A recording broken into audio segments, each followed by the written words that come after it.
Deutéronome, chapitre 32. Cieux, prêtez l'oreille, et je parlerai. Terre, écoute les paroles de ma bouche. Que mes instructions se répandent comme la pluie, que ma parole tombe comme la rosée, comme des ondées sur la verdure, comme des gouttes d'eau sur l'herbe. Car je proclamerai le nom de l'Éternel. Rendez gloire à notre Dieu. Il est le rocher. Ses œuvres sont parfaites, car toutes ses voies sont justes. C'est un Dieu fidèle et sans iniquité. Il est juste et droit. S'ils se sont corrompus, à lui n'est point la faute. La honte est à ses enfants, race fausse et perverse. Est-ce l'Éternel que vous en rendrez responsable, peuple insensé et dépourvu de sagesse? N'est-il pas ton Père, ton Créateur? N'est-ce pas lui qui t'a formé et qui t'a affermi? Rappelle à ton souvenir les anciens jours. Passe en revue les années, génération par génération. Interroge ton père, et il te l'apprendra, tes vieillards, et ils te le diront. Quand le Très-Haut donna un héritage aux nations, quand il sépara les enfants des hommes, il fixa les limites des peuples, d'après le nombre des enfants d'Israël, car la portion de l'Éternel, c'est son peuple. Jacob est la part de son héritage. Il l'a trouvé dans une contrée déserte, dans une solitude aux effroyables hurlements. Il l'a entouré, il en a pris soin. Il l'a gardé comme la prunelle de son œil, pareil à l'aigle qui éveille sa couvée, voltige sur ses petits, déploie ses ailes, les prend, les porte sur ses plumes. L'Éternel seul a conduit son peuple, et il n'y avait avec lui aucun dieu étranger. Il l'a fait monter sur les hauteurs du pays, et Israël a mangé les fruits des champs. Il lui a fait sucer le miel du rocher, l'huile qui sort du rocher le plus dur, la crème des vaches et le lait des brebis, avec la graisse des agneaux, des béliers de Basan et des boucs, avec la fleur du froment.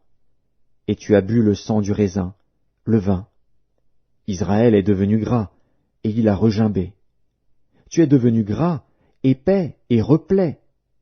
Et il a abandonné Dieu, son Créateur, il a méprisé le rocher de son salut, ils ont excité sa jalousie par des dieux étrangers, ils l'ont irrité par des abominations.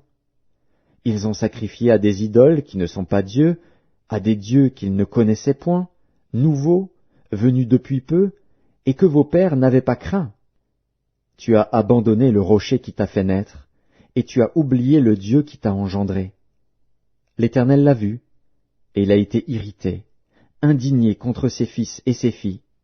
Il a dit, « Je leur cacherai ma face, je verrai quelle sera leur fin. Car c'est une race perverse, ce sont des enfants infidèles. Ils ont excité ma jalousie par ce qui n'est point Dieu, ils m'ont irrité par leurs vaines idoles, et moi, j'exciterai leur jalousie par ce qui n'est point un peuple, je les irriterai par une nation insensée.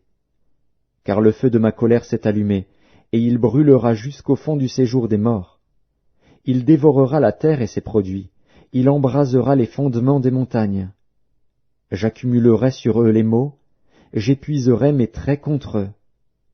Ils seront desséchés par la faim, consumés par la fièvre et par des maladies violentes. J'enverrai parmi eux la dent des bêtes féroces et le venin des serpents. Au dehors, on périra par l'épée, et au dedans, par d'effrayantes calamités. Il en sera du jeune homme comme de la jeune fille, de l'enfant à la mamelle comme du vieillard. Je voudrais dire, je les emporterai d'un souffle, je ferai disparaître leur mémoire d'entre les hommes. Mais je crains les insultes de l'ennemi, je crains que leurs adversaires ne se méprennent et qu'ils ne disent « Notre main a été puissante, et ce n'est pas l'Éternel qui a fait toutes ces choses. » C'est une nation qui a perdu le bon sens, et il n'y a point en eux d'intelligence. S'ils étaient sages, voici ce qu'ils comprendraient, et ils penseraient à ce qui leur arrivera. Comment un seul en poursuivrait-il 1000, et deux en mettraient-ils 10 000 en fuite, si leur rocher ne les avait vendus, si l'Éternel ne les avait livrés? Car leur rocher n'est pas comme notre rocher, nos ennemis en sont juges.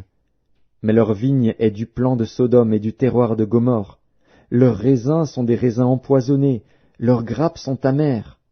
Leur vin, c'est le venin des serpents, c'est le poison cruel des aspics. Cela n'est-il pas caché près de moi, scellé dans mes trésors? À moi la vengeance et la rétribution, quand leur pied chancellera. Car le jour de leur malheur est proche, et ce qui les attend ne tardera pas. L'Éternel jugera son peuple, mais il aura pitié de ses serviteurs, en voyant que leur force est épuisée, et qu'il n'y a plus ni esclaves ni hommes libres.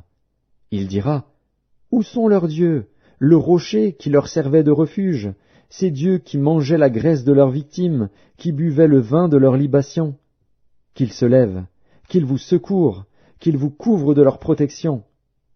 Sachez donc que c'est moi qui suis Dieu, et qu'il n'y a point de Dieu près de moi. Je fais vivre et je fais mourir, je blesse et je guéris, et personne ne délivre de ma main. Car je lève ma main vers le ciel, et je dis, je vis éternellement. Si j'aiguise l'éclair de mon épée et si ma main saisit la justice, je me vengerai de mes adversaires et je punirai ceux qui me haïssent. Mon épée dévorera leur chair, et j'enivrerai mes flèches de sang, du sang des blessés et des captifs, de la tête des chefs de l'ennemi. Nation, chantez les louanges de son peuple, car l'Éternel venge le sang de ses serviteurs, il se venge de ses adversaires, et il fait l'expiation pour son pays, pour son peuple.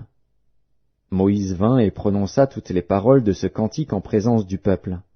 Josué, fils de Nun, était avec lui. Lorsque Moïse eut achevé de prononcer toutes ces paroles devant tout Israël, il leur dit, « Prenez à cœur toutes les paroles que je vous conjure aujourd'hui de recommander à vos enfants, afin qu'ils observent et mettent en pratique toutes les paroles de cette loi, car ce n'est pas une chose sans importance pour vous, c'est votre vie, et c'est par là que vous prolongerez vos jours dans le pays dont vous aurez la possession, après avoir passé le Jourdain. » Ce même jour, l'Éternel parla à Moïse et dit, « Monte sur cette montagne d'Abarim, sur le mont Nebo, au pays de Moab, vis-à-vis de Jéricho, et regarde le pays de Canaan que je donne en propriété aux enfants d'Israël. Tu mourras sur la montagne où tu vas monter, et tu seras recueilli auprès de ton peuple, comme Aaron, ton frère, est mort sur la montagne de Hor et a été recueilli auprès de son peuple, parce que vous avez péché contre moi au milieu des enfants d'Israël, près des eaux de Mériba, à Kadès, dans le désert de Tsin, et que vous ne m'avez point sanctifié au milieu des enfants d'Israël. Tu verras le pays devant toi, mais tu n'entreras point dans le pays que je donne aux enfants d'Israël.